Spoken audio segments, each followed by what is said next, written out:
Check. Hello, everybody. Thank you all for joining us this evening as we discuss transformative justice and what it means, what it's all about, how we can incorporate it in our communities, and how it's already being incorporated by some wonderful folks over at Safe Commune. So let's bring those folks out now. Up first, we have Aurelius Francisco. Everyone give it up for Aurelius. Aurelius is a community organizer, educator, transformative justice practitioner, and writer with a passion for transformative justice and social change. He co-founded and currently serves as the executive director for the Foundation for Liberating Minds, FLM. He founded FLM's Free Our People initiative, which created the 1 and 2 campaign to liberate the narrative surrounding Oklahoma's carceral state and Safe Commune, creating safer communities through transformative justice. And up next, we have Tevin McDaniel. We'll give it up for Tevin. Tevin is a community builder, organizer, and poet who keys in on the ways community can be the focus of the work of social justice. A future where our communities rely less heavily on their government. Tevin is a co-founder of Foundation for Liberating Minds and serves now as the community building coordinator. FLM is a community organization working to disrupt the root causes of systemic oppression through transformative education. He currently leads FLM's We the East Side initiative, building and creating space for people of the East Side to come and express what it is they want for change. He is also in charge of the community building and organizing for FLM, making sure that those impacted by systems have the available resources to live in a comfortable way. And up next we have Rosie Eckley. Give it up for Rosie. Rosie is a radical dreamer, community organizer, abolitionist, writer, and student of social ecology who is dedicated to building community safety nets and making the world a better place however they can. They are involved in various mutual aid efforts around OKC, including with Coop OKC and Commonwealth Urban Farms. They have been involved with FLM for a year and a half now, first as a member of Cohort 1 of FLM's Safe Commune program, and now as a continuing transformative justice practitioner and community circle facilitator. And last but not least, we have Bridget Burns. Bridget stepped into the role of Safe Commune program lead for the Foundation of Liberating Minds a little over a year ago. For the past 15 years, she has organized for liberation in spaces, fighting environmental racism, working to build food sovereignty, fighting for workers' rights, and building people power in local government. Bridget was raised in a family of storytellers. Her Irish ancestors taught her history through music and long, winding stories of the land that they came from. She centers solidarity and healing our relationship with the land and each other in all of her work. Due to her experience organizing in a variety of spaces and witnessing a spectrum of harm in and outside of those spaces, she was naturally brought to transformative justice, a tried and true method of harm reduction that is based in community accountability, not punishment. So everyone give it up for your panelists. Thank you all for joining us this evening and for the work that you all do. During this discussion, we'll be shedding some light on how collective care and community response can lead to safer and more resilient communities. And I'll be asking you about the work you do, what led you to this work, and what the transformative justice process looks like in practice, what role the community plays in this work, and then we'll leave some time at the end for some Q&As from the audience. But to get us started, for those of you who are new to this work, can you share what Safe Commune is and what the core mission behind it is?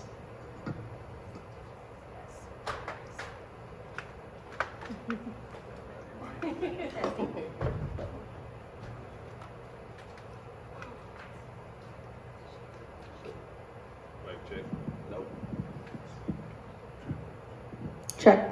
There we go. Hello.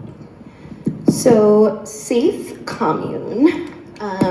Firstly, SAFE stands for Supporting Accountable Futures for Everyone. Our mission is to build a transformative justice network in Oklahoma City and hopefully beyond, so that we can work to address harm in our communities in a way that centers the needs of survivors, centers the needs of those who are harmed, and also does the work to help heal the person doing harm so that that harm stops.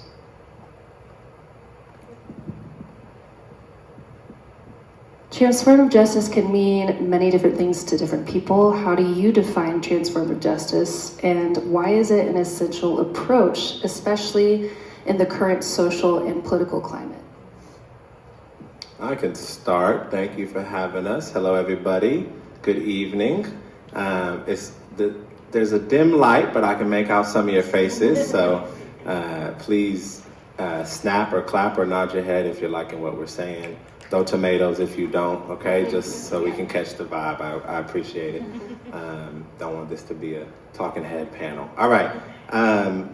So to the question, transformative justice, and would love for all of us to hit on it because it does mean a lot of things, especially in the world of restorative and transformative justice. So I guess I'll just start with saying that transformative justice goes a step further than restorative justice. So restorative justice is much more popular. It's known sort of worldwide, right, as an alternative form of justice that works to, as Bridget was talking about, respond to harm, that restores relationships back to their original place, right?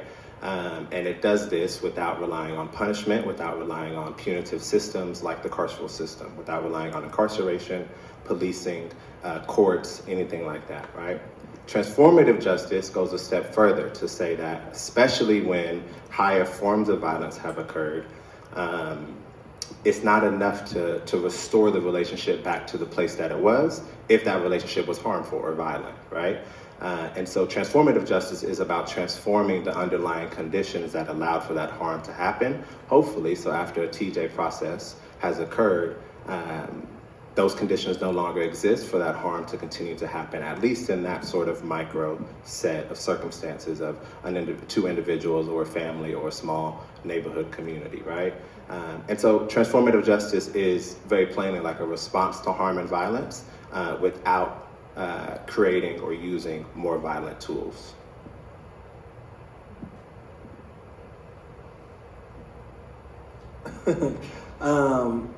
Also, good evening. I would also just add that transformative justice is caring.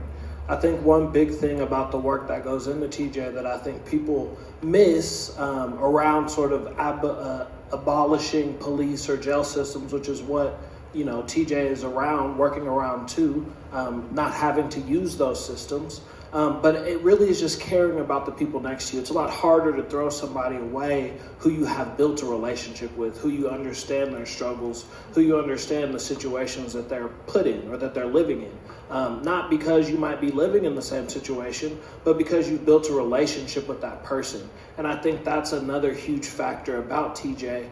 It is the ability to care for people who are more than just your blood or people who are friends to you, but to care for people who you might not know, who might think differently than you, who might look differently than you, but to still say you deserve something more than what our carceral system right now allows, which is a jail cell, which is separation from your parents or from your family, which is all of these things that are not in the long run changing anything that happened around the harm that actually happened to the person.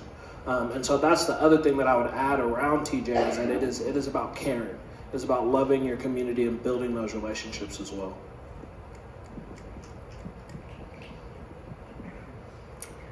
I would just add, transformative justice is also about community. And I know, especially lately, because we really need it lately, that's a word that's used a lot. But we understand that when harm is done, it rarely just affects two people. Very often, it affects the people around them. And very often the solution can come from the people around them as well. Those are the people who are going to be holding them accountable day to day. Those are the people who are going to be supporting them day to day. Those are the people who could perpetuate or interrupt that harm day to day. So we really focus on relationships. Because of that, it can take longer. But the hope is also, and the process builds a wider and wider community that can hold each other accountable and show up for each other. And I find it really interesting that restorative justice is focused on returning the relationship to what it was before. No shade to restorative justice, but it obviously, like sometimes, often, the initial relationship is harmful. And I think what's really beautiful about transformative justice is we can also consider systematic harm, like colonialism, like capitalism, like racism. Because when you look at a typical mediation process, it's assumed that both parties are equal. And rarely are two parties really completely equal. Many of us, all of us, hold multiple identities all the time. And in transformative justice, we try to make room for all of those factors. Yeah, well said so far. Hello. So yeah, I'll probably reiterate a lot of what's already been said, but transformative justice is largely about emphasizing accountability while also emphasizing rehabilitation and growth and guidance. It's an approach to accountability that emphasizes, changing not just, stopping the harm, but changing the circumstances to prevent further harm. Leveraging those relationships that already exist connected to those involved in the harm, to try to improve the community as a whole and not just fixating on the one situation that took place. So just an emphasis on trying to reduce harm overall by focusing on accountability through rehabilitation. Thank you all so much. Safe Commune operates under the Foundation for Liberating Minds. Can you share how Safe Commune fits into the broader ecosystem of programs that you offer? Sure. You want it? Okay. FLM, like you heard, is working to disrupt the root causes of oppression and marginalization through transformative education. And so I always like to highlight that FLM started out as a dream. Me and Tevin are two of the co-founders, but there's another co-founder who's not on the stage, Alham Carter. He's out in Irvine getting his law degree, fighting the system, you know what I'm saying, through inside game, if you will. And he had a dream that he founded a school that looked radically different than the schools that we grew up in. I've gone to school with Alham since first grade. Tevin's known him since middle school. We all went to the same high school together, a white high school here in Oklahoma City. I say white high school, a private school. It was predominantly white. Right. I was right. It is what it is. And yeah, I mean, it was a great education. It was severely lacking in the areas of like cultural competence and teaching truth and history and all that good stuff. And so Alham was really interested in creating a school that did center those things, that centered a decolonized curriculum and centered African peoples and indigenous peoples in the curriculum, in the stories, in every aspect of the school. And so from there, we really work to use education as a tool for social transformation and to think about the role that education can play to both interrupt oppression and also to create new worlds and to create different ways of thinking for individuals, but also for us collectively as a society. And so Safe Commune fits in really keenly because FLM's work, because it was founded by all young Black men, we really honed in on the criminal legal system, right, around policing and incarceration, because of the ways that the criminal legal system harmed our community and our family, right? And so Safe Commune really builds on education, but also not just theory, but practice, right? The importance of we need to learn and study and constantly be engaged in this educational practice, and we have to put into practice what we are learning, right? And so that Safe Commune is a sort of both and of that, right? It is about educating the community, about spreading awareness about TJ, and actively about, like Bridget said, building a network of practitioners who are actively interrupting harm, practicing transformative justice, infusing healing and support and care and community into our neighborhoods, into our city overall, to create a more healed world, right? And so it is that sort of both and of the education and the praxis, the theory and the practice. I would just also add, it's our accountability system. We understand that, people can come together with really wonderful intentions and end up doing not exactly what they first pictured. Sometimes we have, all of us have blind spots, all of us have bias. I like to compare some of our processes to when I would compare reality with my siblings growing up. Something really wild would happen and we would make eye contact and be like, no, this wild thing just happened, right? We need a way to acknowledge the things that are happening, the harm that is happening. And sometimes conflict or harm grows to a size that it's too big for two people to hold. And it can be better held by community. Also, kind of in that line, I want to add that we really believe in the power of the circle and the process. Transformative justice is not a practice that's about experts. We really don't believe that there are experts. There are people who have more tools. Yeah, you are an expert on your experience. And so that is our job as practitioners, is to make sure that you have the resources to advocate for yourself, to ask for your needs, to work towards your healing, and so that we can do the same in our day-to-day.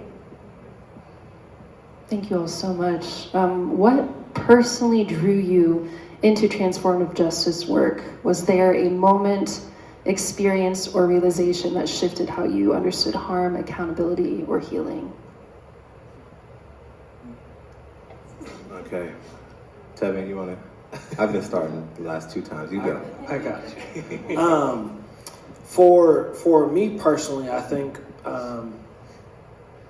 as I look at the circumstances of a lot of the instances in my life where folks have been in and out of the system, separated from their children,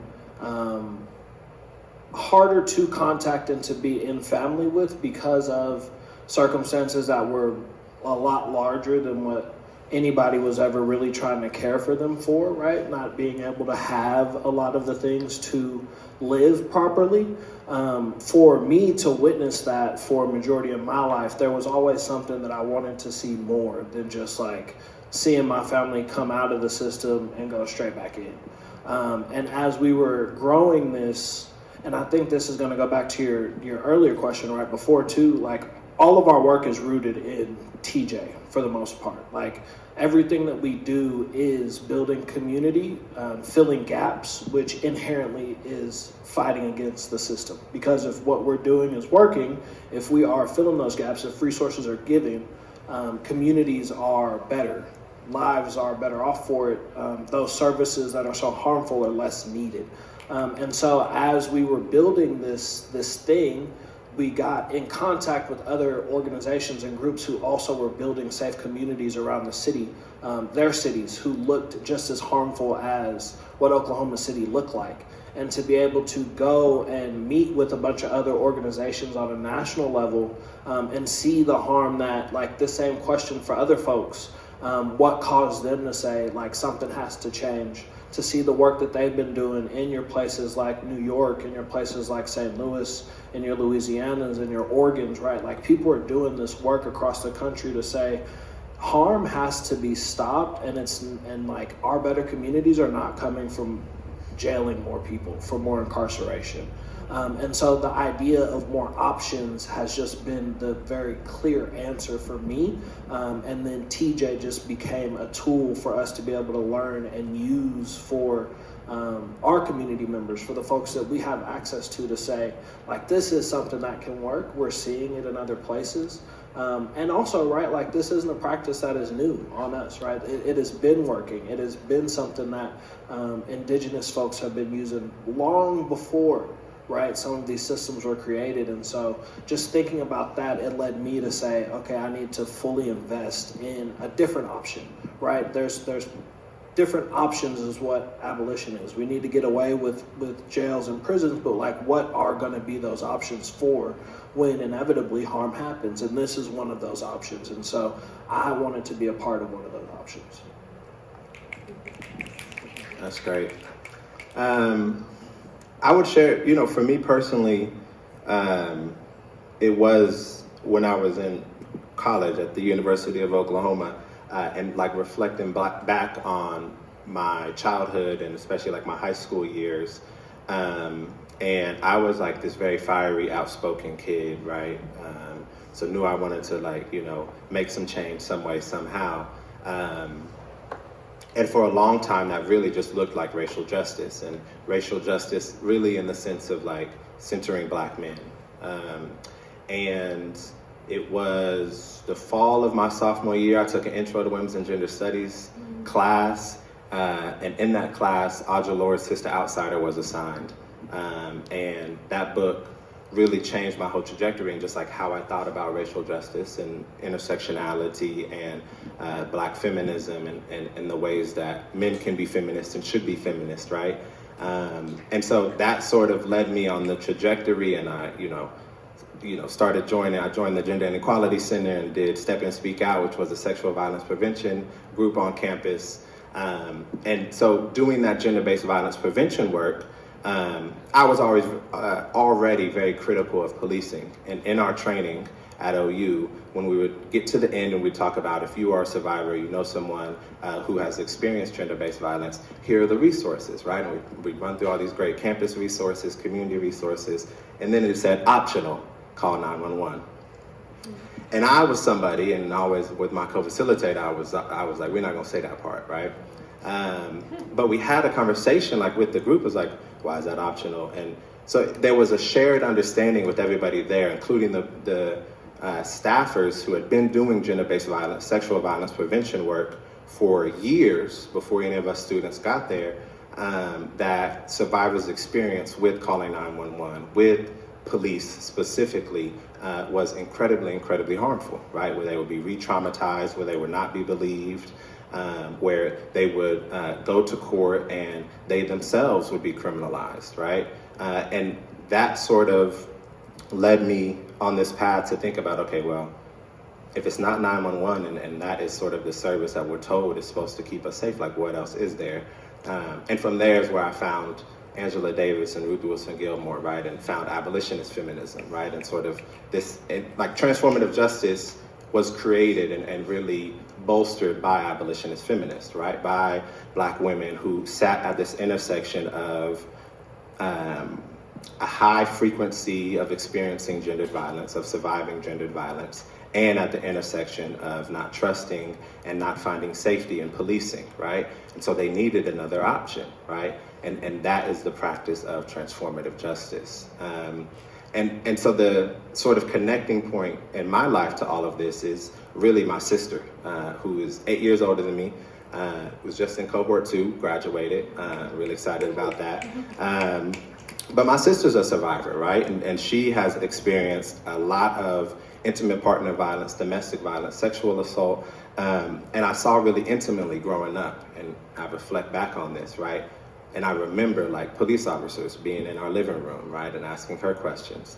And I remember the ways that she felt so down, right, after any kind of interaction with the system, right? And never, whether, you know, with victim protective orders or what have you, did she feel safer after, or did the violence ever stop in those relationships, right? And so really intimately for myself, like this practice and this work of transformative justice is on a really minute level about what does it look like for my sister who now has 3 young daughters, right?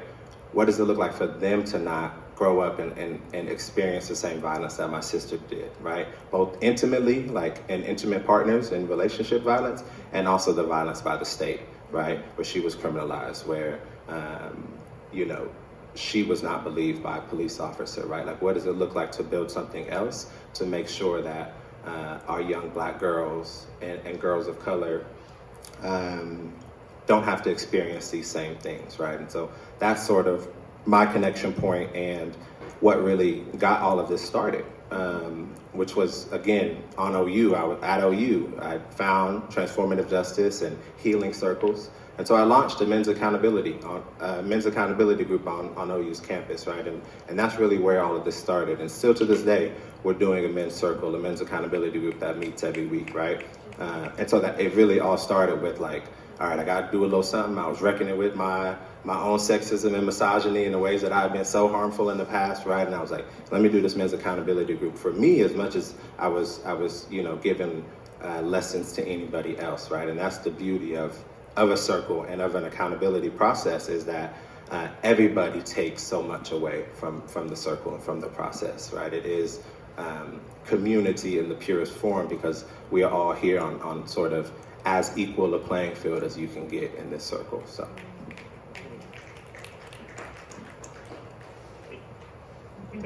Okay, cool. What's the question again? What is transformative justice, or what? How did I come to Yeah, transformative how did you justice? find Yes. Okay. For me, I didn't grow up in any sort of. I didn't grow up around violence, and was largely didn't have any sort of experience with that. But for me, it comes from a root of like authority figures throughout my childhood, and the differences in how they would treat people, especially whenever they would like break the rules or do something that they didn't like. Anytime they engaged in like a punitive approach with punishment, I both experienced and could see like the harm and the disconnect that would cause, that would ostracize people, that wouldn't really solve problems, that would just kind of assert authority, and then I would the authority figures who would approach things with a more guiding, caring approach, to be like, this is what happened, this is the result of it, this is, we need to have accountability in this situation, but not, you don't have to be like hurt for it, you just need to come to realize the harm that you've caused. That I was always drawn to and admired those people and wanted to emulate those people as I grew up. And then as I got older and learned more language for it, and became more aware of the experiences of others, it became more and more clear that punitive justice and punishment is an approach to harm that really just serves to cause further harm and serves to just reinforce harmful power dynamics. And so I really I found the language for transformative justice from you all. Before then I was kind of floating around with the ideas of it, but didn't have like the language to really dig into it until I met you all. So I'm very grateful for y'all for giving me that.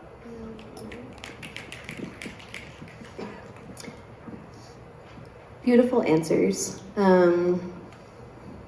For me, I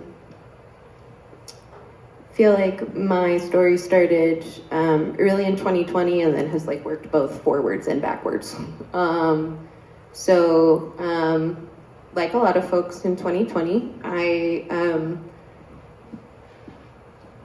engaged with an effort to shift funding from police departments into community programs. Looking at the numbers, the police get the majority of funding in pretty much any American city that you can look at, whereas things like public transit, housing, you name it, resource is the thing that gets cut. So I was doing this work in community with folks who I had been working in community with for years, and suddenly we were on a really national stage, and our work was just moving so much faster than anything that we'd taken on before. And there was so much more triggering and overt violence happening to the people organizing. It took a really deep toll. And not in all of the ways that we expected. Obviously, like, we were tired and sad, but we also took it out on each other.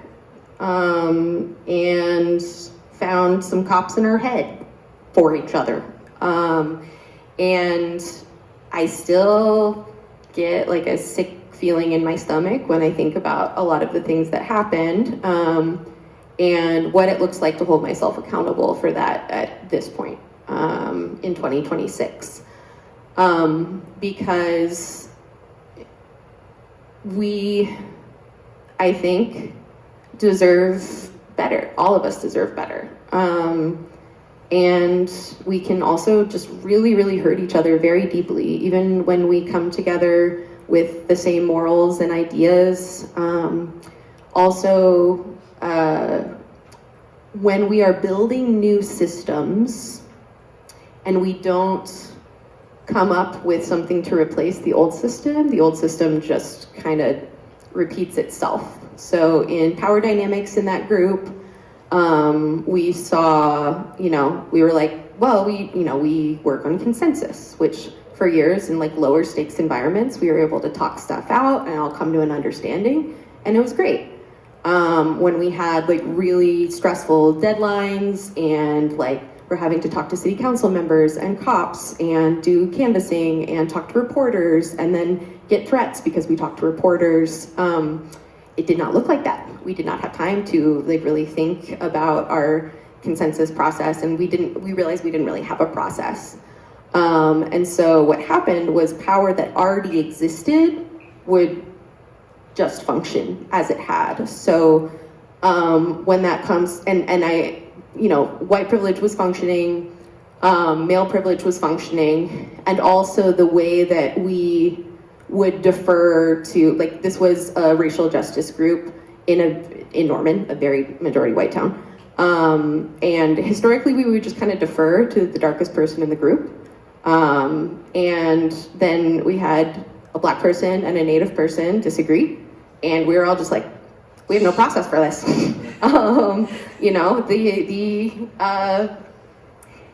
Shockingly, we don't all have one identity, and we can't like build our systems off of like, well, this person is this identity, so they have this amount of power, and this person is this identity, so they have this amount of power.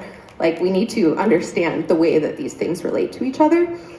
And I was really just like so burned out and heartbroken from like 2021 to 2023.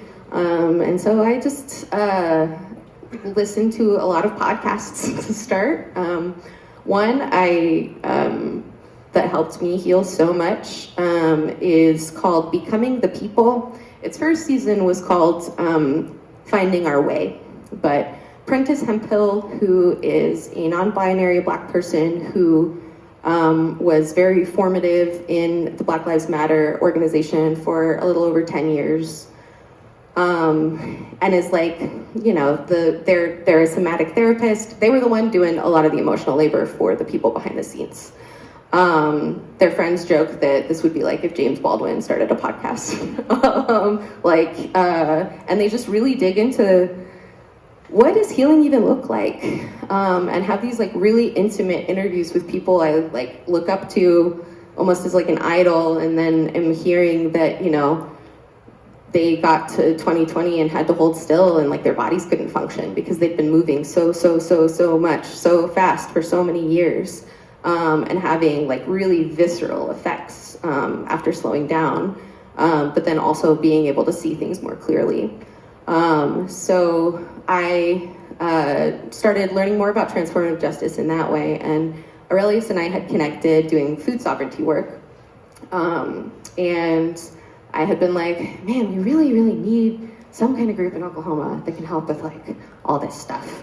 And I was about to hit him up about FLM, like maybe trying something. And then like 3 people sent me this job description. So yeah, very glad to be here. Thank you all so much for all the work you do. And thanks for being here. What can you all describe for us what transformative justice looks like in practice with Safe Commune? And can you share an example without violating confidentiality of how these principles show up in real situations?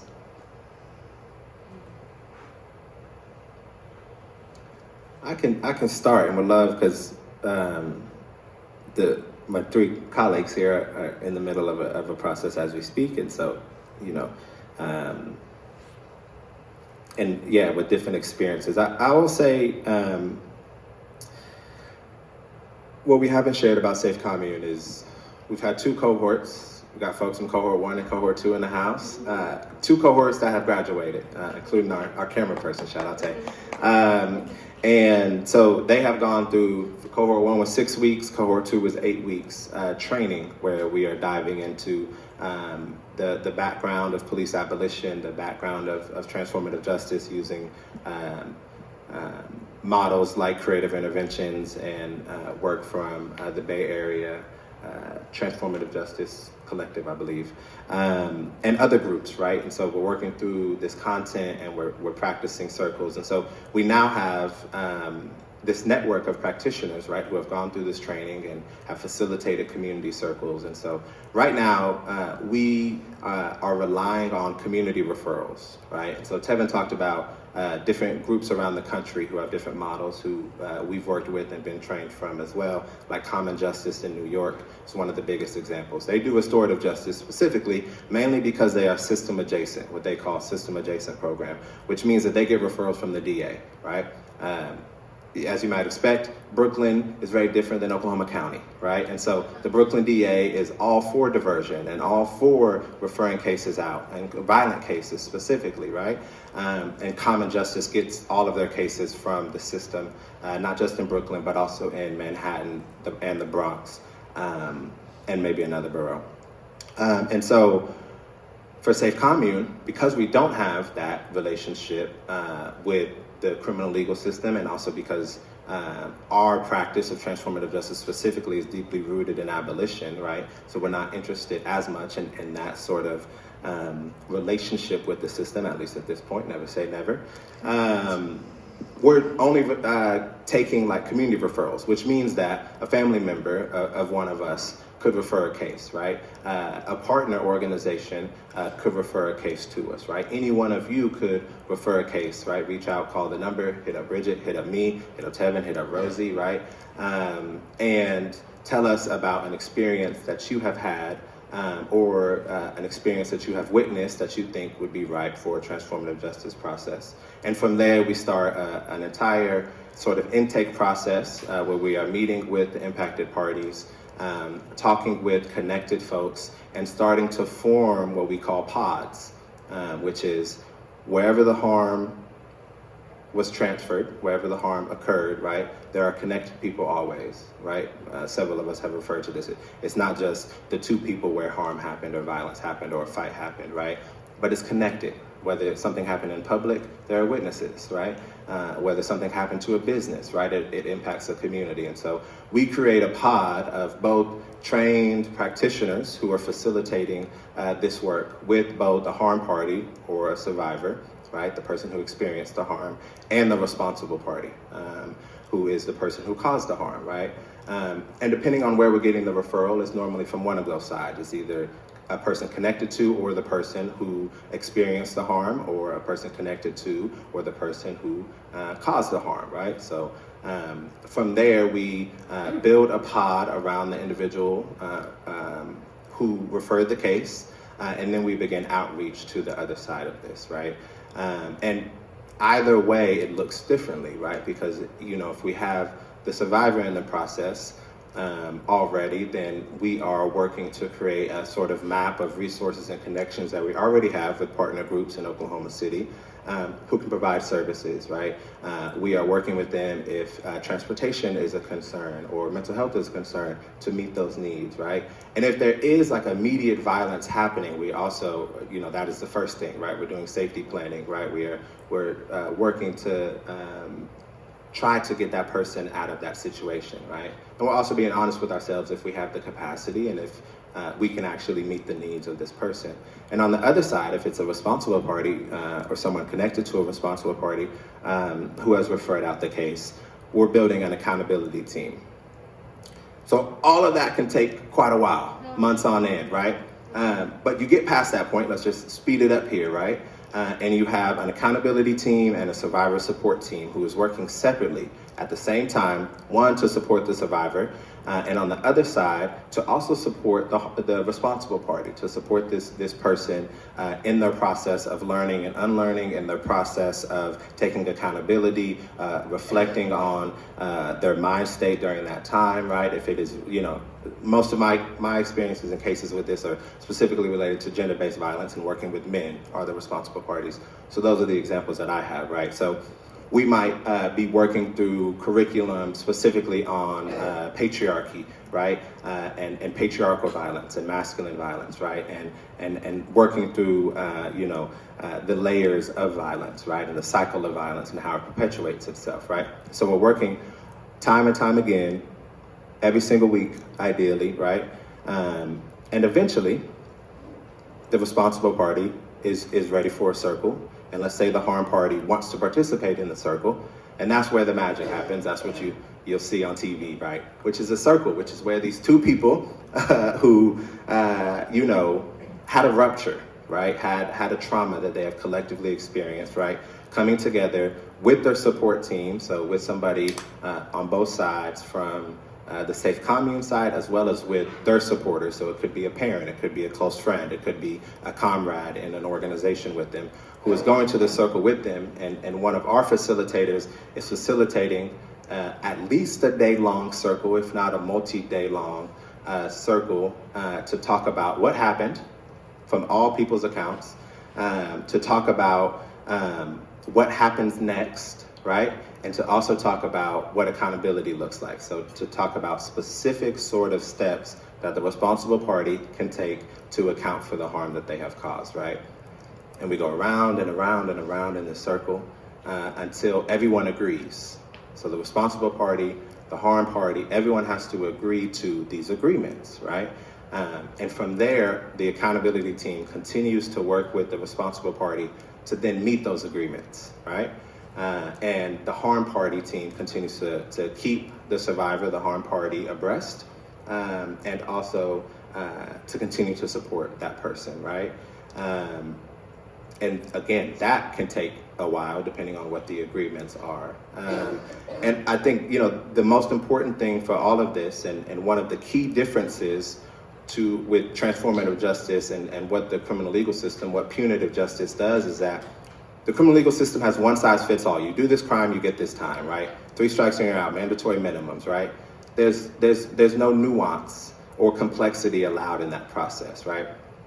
Whereas with every single experience that anybody has with a transformative justice process, it looks different, right? The agreements are different, the timetable is different, the people involved is different, right? Because we know that not all harm is built the same, right? Because a process involving me and Tevin, who got frustrated with each other today because it was cold in the office and he bumped into me too hard, is very different than an instance of sexual violence, right?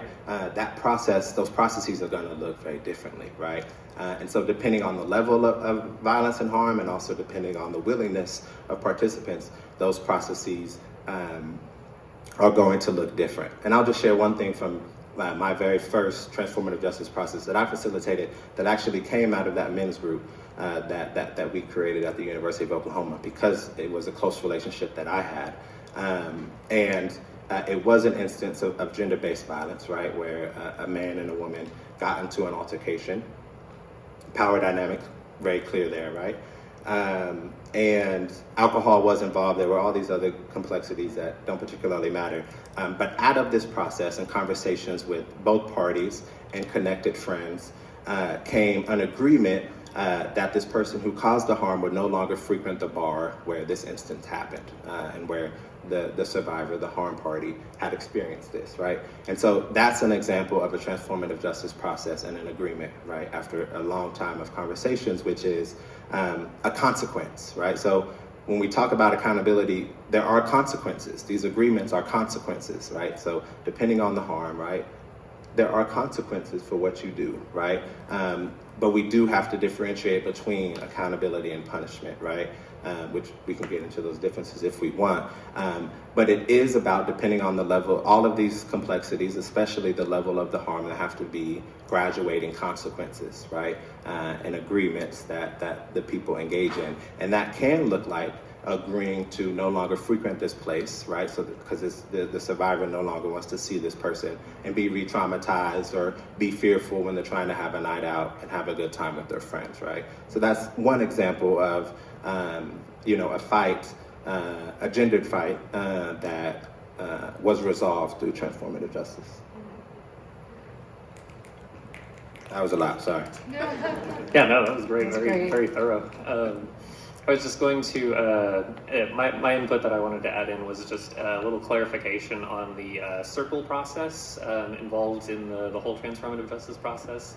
The circle is basically, once the harmed party and the responsible party have gone through their processes of unpacking the situation, the harm, learning, growing, healing for the harmed party, and they're ready to re-engage with each other. The circle is a process where everybody sits in a circle, as you'd expect, and then a talking piece is passed around so that each person gets a designated turn to speak, so that everybody must listen and hear what their input is, regardless of what it is, even if it is out of pocket or whatever. They're given that time to speak, and then passed it on to the next person, giving that person time to speak. And that process has a facilitator to maintain that circle, to keep interruptions from happening, and make sure that each person gets a time to speak. So it really emphasizes listening as opposed to speaking, so that both parties can really hear each other and know where each other's coming from. I just also want to echo that, this is a process that can support a variety of people on being experts on their experience. So, a lot of what we talk about is boundaries. You could set a boundary without a transformative justice process, but maybe the dynamics of the relationship that you are in don't allow that to happen. Maybe the way power is set up, you can't set a boundary by yourself, or that boundary wouldn't be respected. So sometimes we need to, literally transform that situation by all of us going through and agreeing this is the boundary that needs to be set and respected. And there is the accountability of, this person, the person who does harm has someone from their life who they're going to answer to, whether they talk to the person they harmed or not ever again. That is the ideal, that we have people from their day-to-day life and our practitioners to support them. I hit it all. All right, great. What role does community play in making transformative justice possible? And what responsibilities do people outside of formal TJ spaces have in this work? Well, that's my question anyway, so that's beautiful. I think too, what I was saying earlier, one, I think it is about being intentional about building relationships with the people around you. I think, again, if it's a lot harder to watch somebody get thrown away if you've actually built that relationship. And it's a lot easier to potentially de-escalate or intervene in something that you see happening in your neighborhood or in your community when you actually have the tools to say, I think I know how to do this in a way that's not going to be harmful, in a way that could potentially at least help in this current moment, that could potentially escalate to something else. We also have programs like We the East Side. Like I said earlier, most of our programs are built in building that community. We, the East Side, is just one of those programs where we're trying to give food out for folks who don't have it, youth specifically on the East Side. We're trying to provide resources with the connected partners that we have who do things individually or as organizations that we might not be experts at, but we have that relationship with, to the point that they were saying earlier, when a harm happens, if we know somebody who could potentially help, we want to be able to be in community with those people. And so we build these relationships so that we can go out to these different communities and say, hey, these are at least some answers, right? They're not all the answers, but these are at least some answers to some problems that we're trying to make sure that you know are here for you, that are accessible, that are here because they want you to come use them, and you probably don't know that they exist because they might not have funding to be putting it everywhere, a lot of other reasons, right? And we want it to be our job to make sure that those folks on the East Side know where their resources are going, where the community events are happening, because again, the more relationships you build, the stronger a community is built, the less need that you'll have for these forces that do cause that harm. And it's a lot easier to have these, well, this is two sides, right? Sometimes it's easy to have these conversations, a lot harder conversations with people you know. Sometimes it's a little bit harder depending on that relationship, but it's easier when you have other people around you who are willing to step in and also help and are willing to participate, when it doesn't feel like it's just on your shoulders or your partner's shoulders or whoever it is who caused you that harm shoulders. It gives the community the shoulders, right? Because again, as a community, we're also affected by things that happen in our community. And so the community can get involved and engaged that way, really just by being a friend, being a neighbor, filling in those gaps. Because the more we're doing that, the least likely we'll be put in those positions. Yeah, that's all I'll say. Yeah, that's great. I'll just quickly add, that so much of like the source of violence, right, is trauma, right, and experienced trauma across generations, and trauma that happens to people, especially when they're young. And Miriam Kaba, who's a brilliant abolitionist, if you don't know her, you should check her out.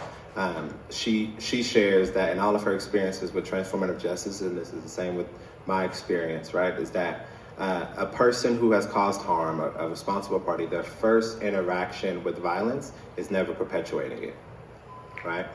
And that sort of shifts our whole sort of paradigm of how we think about violence and how we think about people who cause harm, right? Because what our criminal legal system does, to bring a little narrative liberation into it, is it flattens people into the worst thing that they have ever done, right? But what transformative justice allows us to understand is the complexity of it, is not to excuse the behavior or the actions, but to understand why this happened, right? It's to understand a person's entire life or trajectory, or the things that they've been through, or the trauma that they have experienced, or maybe they had just lost their job and they don't have any money, and this is the reason that they stole from your business, right? Like, that context matters, right? And allows us to find a connection point and get to a place down the line in a circle where we can come to an agreement, right? And so it's important to understand like the role of trauma and thinking about this constant refrain of hurt people, right? People who cause violence, who experience violence, they cause more violence, right? And what transformative justice is really working to do, both in like the actual processes, but more broadly in the organizing that surrounds transformative justice, the pod mapping, the educational work of transformative justice, is to infuse healing into our communities, right? And to create more people who aren't just walking around traumatized with no language for what they have experienced, but instead are healed, right? And then to start thinking about the ways that healed people can heal people, right? And how that can sort of reverberate in the same way that violence reverberates. Healing, right? And safety can reverberate across the entire community. That's beautiful. That's really beautiful. I think, like the community has the potential to build the system of accountability. So the way that, in theory, we have laws to keep us safe, in theory. In theory, laws are community agreements. But when we live in a system that is focused on punishment, not interrupting harm, then the punishment remains the focus. And we see, prisons make billions and billions and billions of dollars every year. And the question we get a lot is like, and the questions we would get in 2020 is like, well, if you abolish the police or if you abolish prisons, like, where are all the bad people going to go? Like, how would you stop harm? So we do need another form of accountability. And while it might sound radical compared to like what we have now, accountability in community is old. It's very old. The more ancestor work each of us do, that can probably be found somewhere along the way. Like, we had these tools to name our emotions, to take care of each other, and to hold each other accountable. What also with community, people have different pieces of that. Aurelis and I were raised differently, but our families both gave us like some pieces of the work that we're doing right now. And together we can make it a more full picture.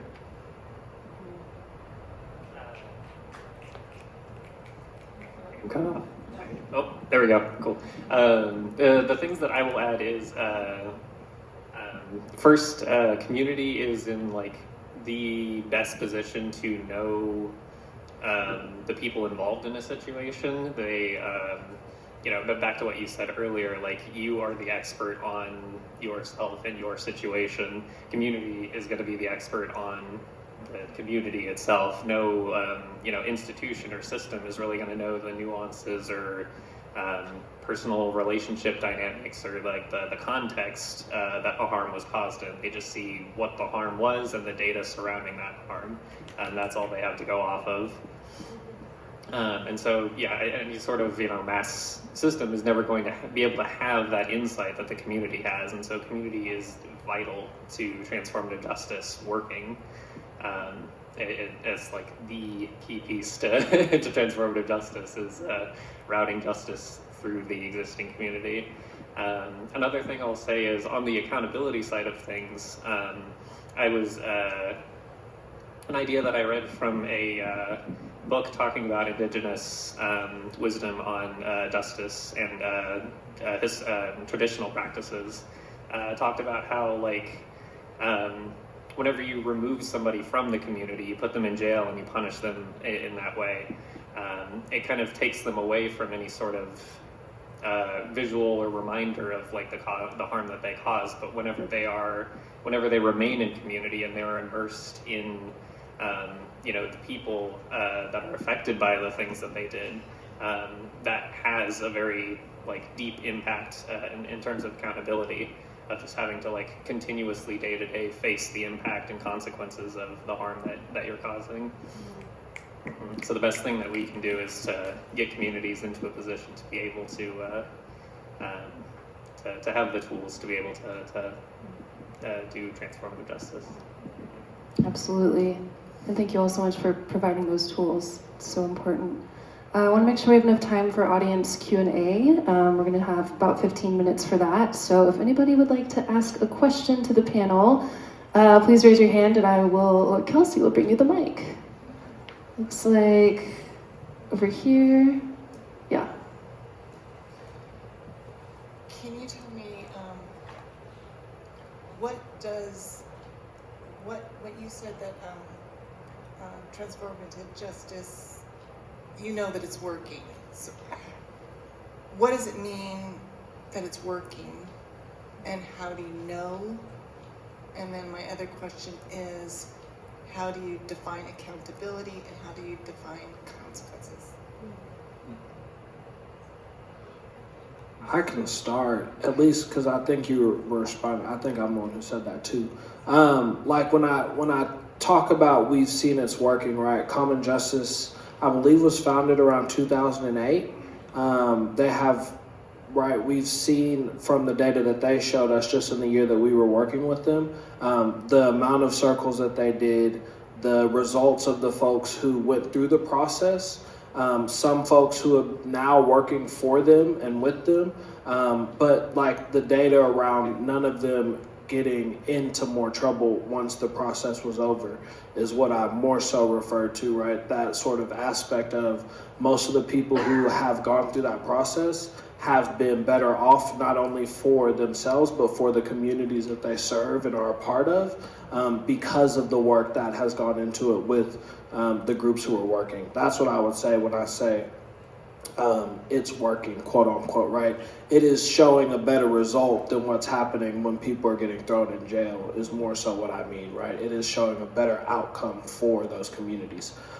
When you're talking about defining consequences, I think it is a sort of understanding of like what is a consequence to the individual, because again, I think that this is very specific, right? A consequence to me might be a different consequence to you, and so it's understanding which of those consequences will actually bring the warranted desire to say I don't want that, in order to move to the, oh, this is what comes from the actions that I'm asking you to do during these process. And unfortunately, and not unfortunately, but like in places like Brooklyn where they're working system adjacent, when folks do cross the line or don't get to do something too many times, that looming thing over the head is like, we're gonna have to send you back to jail or back to the DA, where they're gonna have to do that. So like in some places you have that looming consequence, but in some places where we're doing it,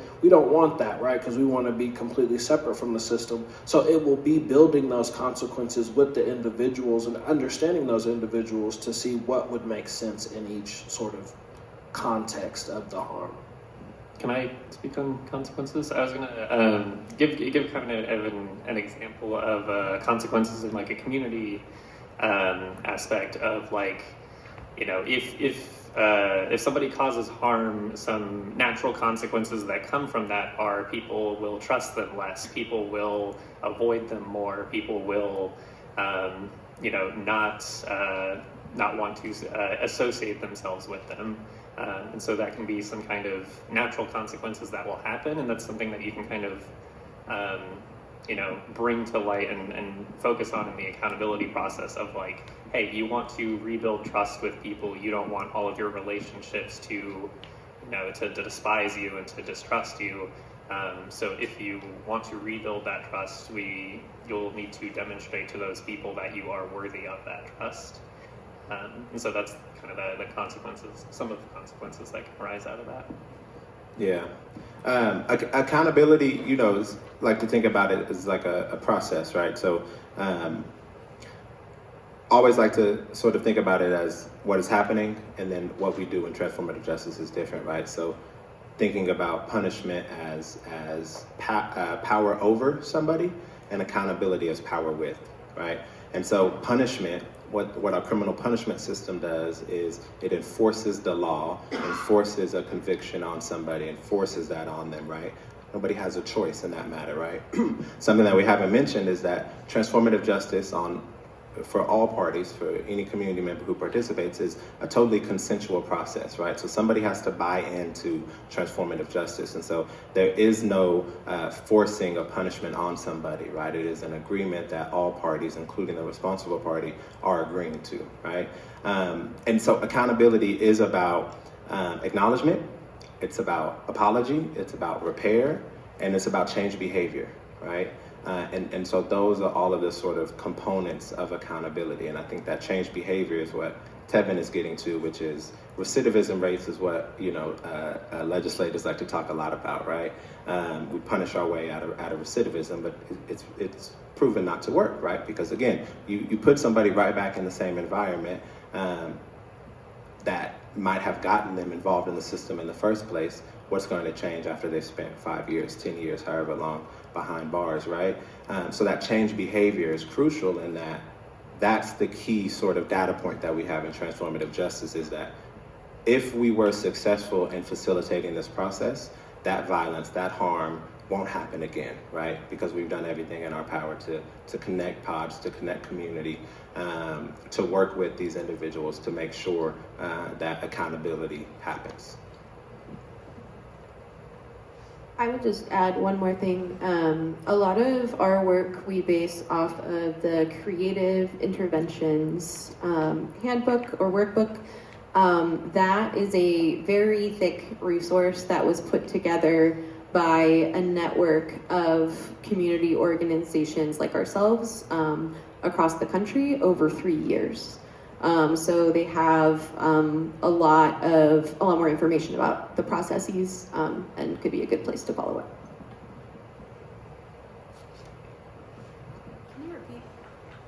Can you repeat the name of that book again? Creative Interventions.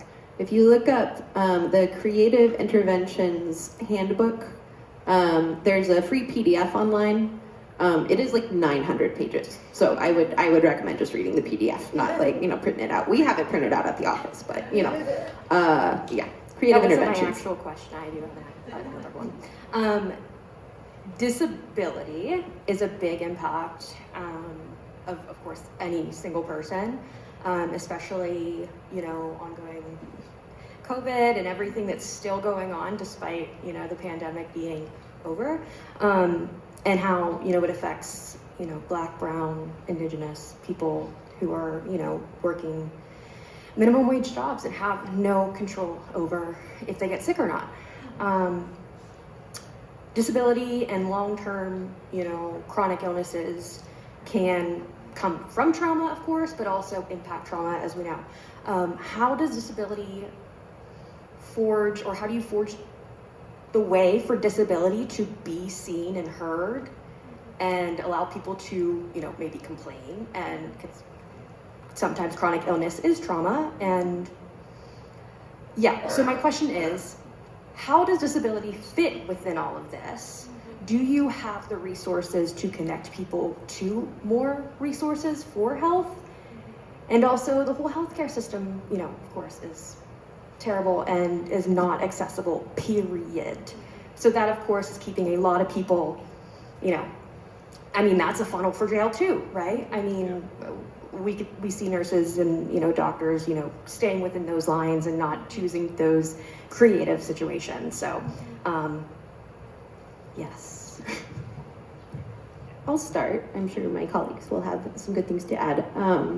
So firstly, the process is applicable to many different situations, right? And like part of why we don't be like, well, we can get you through in 6 months or whatever is like, there will always be so many factors that we didn't anticipate.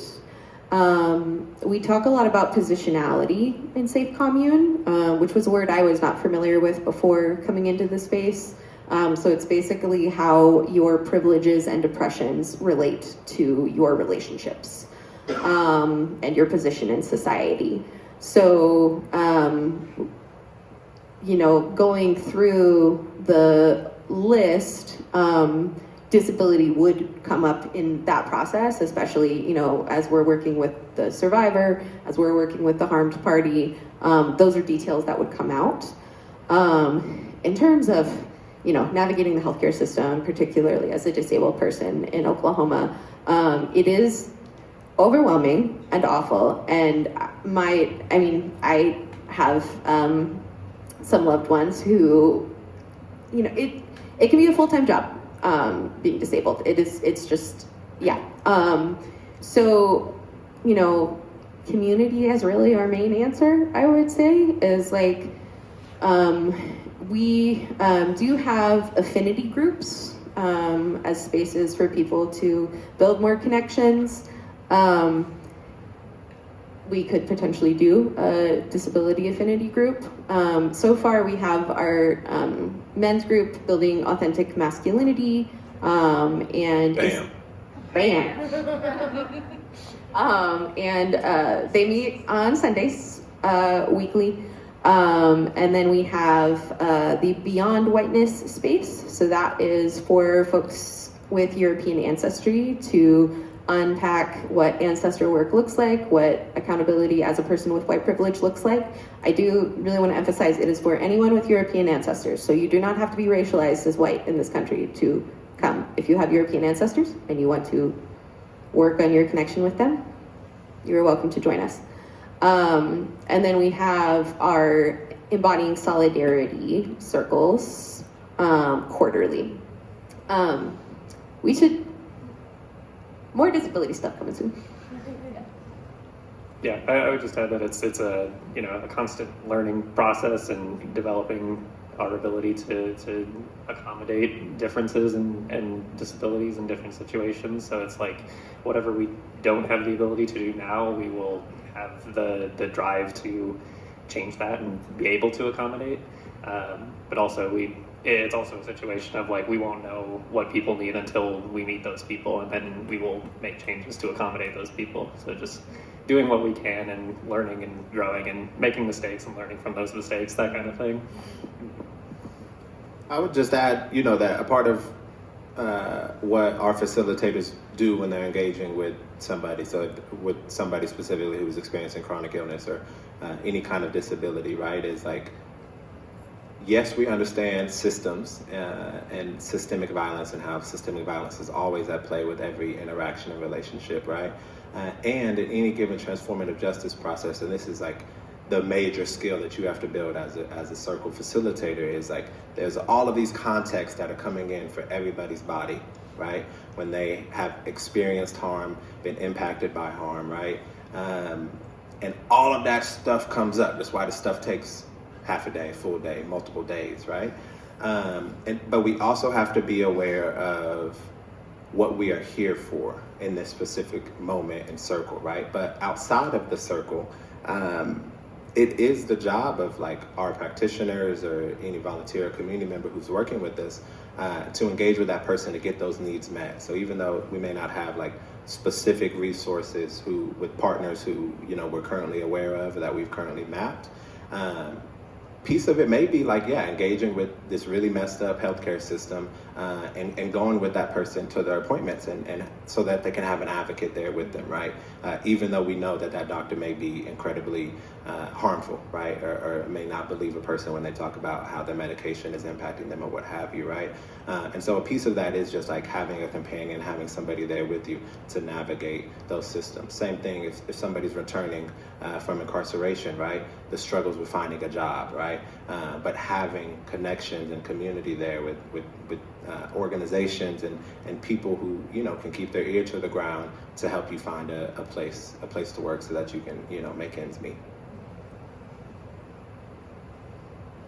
We have time for 2 more questions. Okay, I don't want to take up a lot of time. I just wanted to thank you for what you're doing. I just wanted to, for the people who are like, we understand that you guys are boots on the ground, like getting the job done.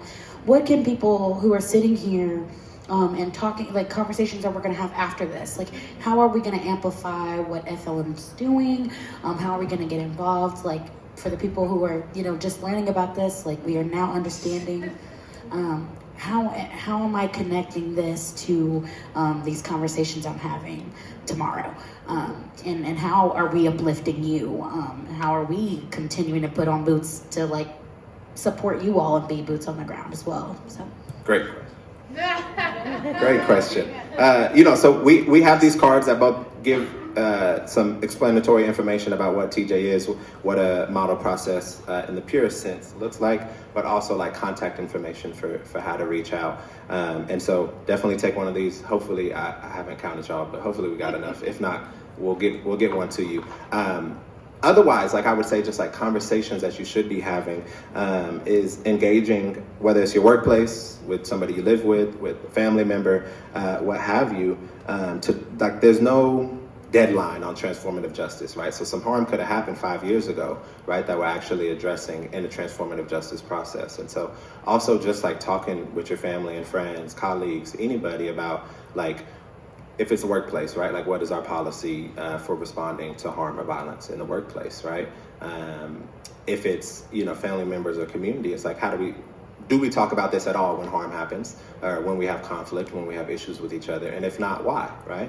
And how can we start to build those processes? And then reach out, because we got resources out the bozo for you. You know what I'm saying? Like on every connected issue, I shouldn't say every, but I'm confident in every connected issue to harm, violence, transformative justice, community accountability, all that good stuff. And we're happy to share that stuff.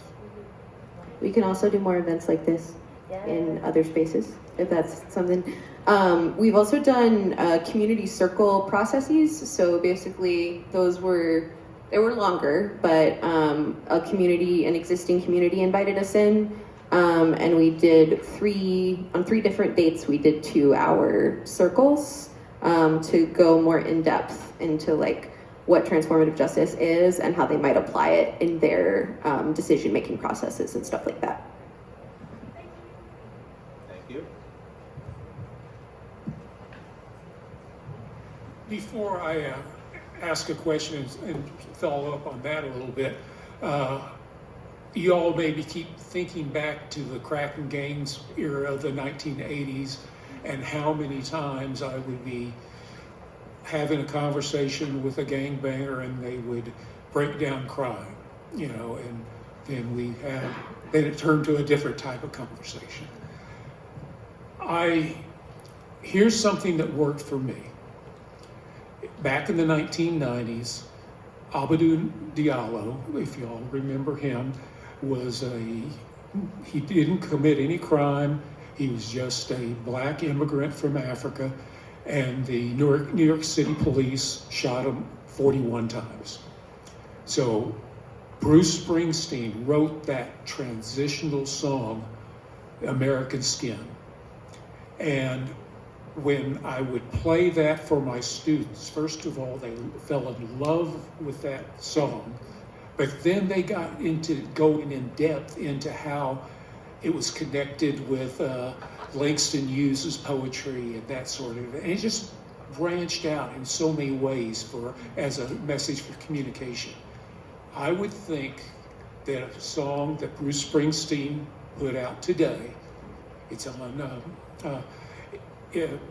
the Minneapolis street, would be the type of thing for both your people who you're talking about and also everybody here, would be talking about, is this incredible song about the murders that just occurred in Minnesota. And it's just such a wonderful, wonderful way of getting that communication going on. And I would urge everybody to check out Bruce Springsteen's Minnesota Street, and then also go back and check out American Skin. If you haven't listened to it for a while, do both of those and they would be wonderful communication tools. Thank you. I'm gonna do one more, yeah.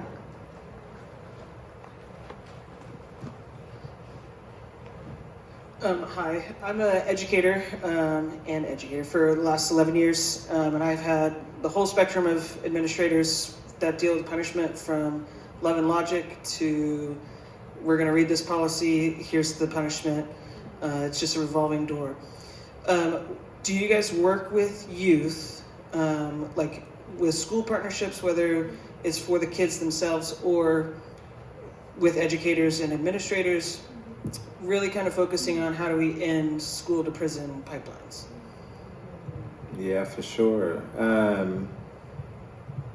Yes to the question on like school partnerships. Want those, have those. There's more schools to be had, right? So would love to connect and hold trainings or circles in schools, and both from the standpoint of like working with young people, right? Like circle processes and just like the practice of being in circle, having a talking piece, listening, right? Are really great skills for young people to have.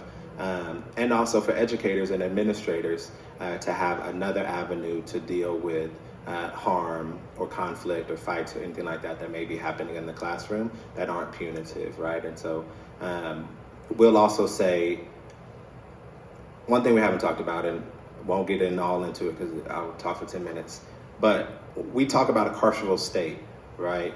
And so we've talked about the criminal legal system, but also have to understand, an earlier person asked about like the healthcare system, right? The ways that even helping systems like the healthcare system or the education system or social workers, right, are also baking in this pie, this swimming in this water that is carcerality, right? And so confinement, surveillance, criminalization seeps its way into the education system the same way that it does into our court system, right? And so it's also important to understand that, like, when we talk about doing community-based work and getting community referrals, that is and can be like coming from schools and classrooms and things, but we also have to talk about the education system as being connected to the state, connected to this carceral state, right? And so, like at FLM, because our original dream was about creating a school, we utilize this reframing of the school to prison pipeline as a school to prison nexus, right? That it isn't just a pipeline that is funneling kids. Now I'm going to get into going, Lord Jesus. My point, no, I'm not. My point, all I'm trying to say is what we would be doing in schools would be restorative justice, not transformative justice, because the education system is a system that is baked into the carceral state. But yes, we would love to come and participate, and please let us know how we can do so. It's still good to like teach those ideas and skills, even if like the institution itself won't necessarily be adopting them. Awesome. Well, thank you all so much for joining us. This has been incredibly insightful. I want to give it up for these panelists. And yeah, now's the time to talk to your community and learn more and get involved and get those pieces of paper. And Come take some, yes. yeah, awesome. Thank you all so much for attending. Have a safe evening. Thank you.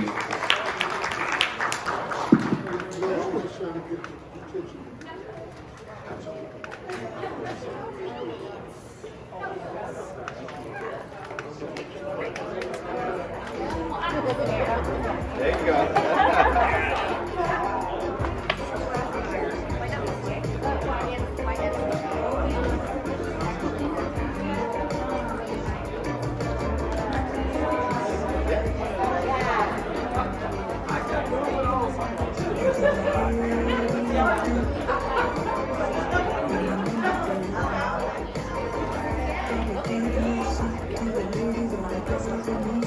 Can I stop this?